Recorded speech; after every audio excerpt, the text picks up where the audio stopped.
So ayan guys, magagayak naman tayo ng ating lulutuin. At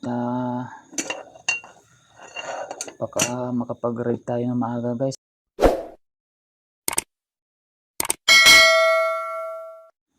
So ayan, good morning sa inyo guys. At tayo bagong gising lang, tinanghali ng gising. Sasapaw lang natin itong natira natin kanin kagabi. At sayang naman. Ayan.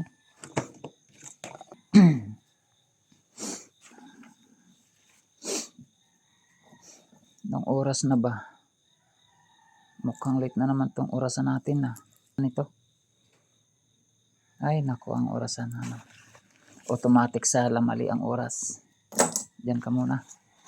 At tayo'y papatuka muna tayo ng manok ng aking kapatid. At siya ay nasa Cavite ngayon. Doon siya nakapaghanap ng trabaho. Okay. Bago tayo lumayas, patuka muna tayo.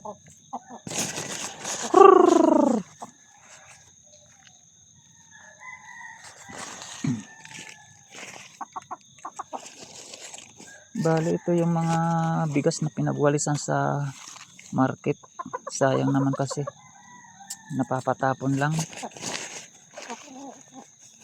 Kaya ito dinala natin para patuka sa manok. Kaya ayan. Ba?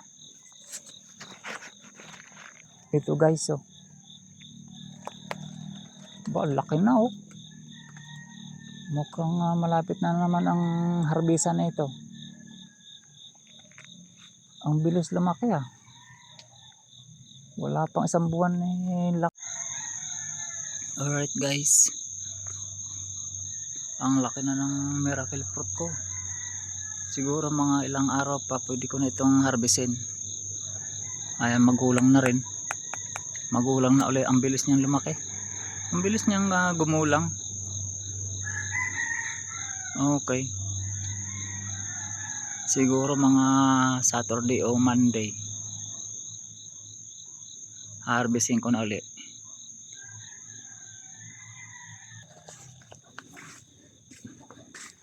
Balak kong mag-ride ngayon, wag lang uulan.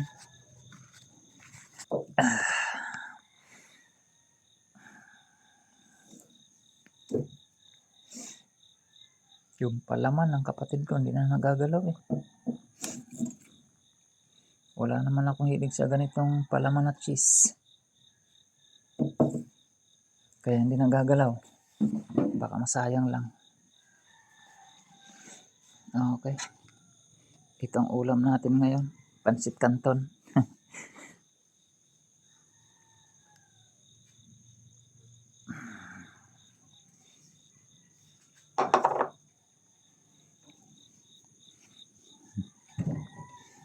Pansit canton na may sardinas. Ayan. Sarap ito. Nakatikim na ba kayo nito guys?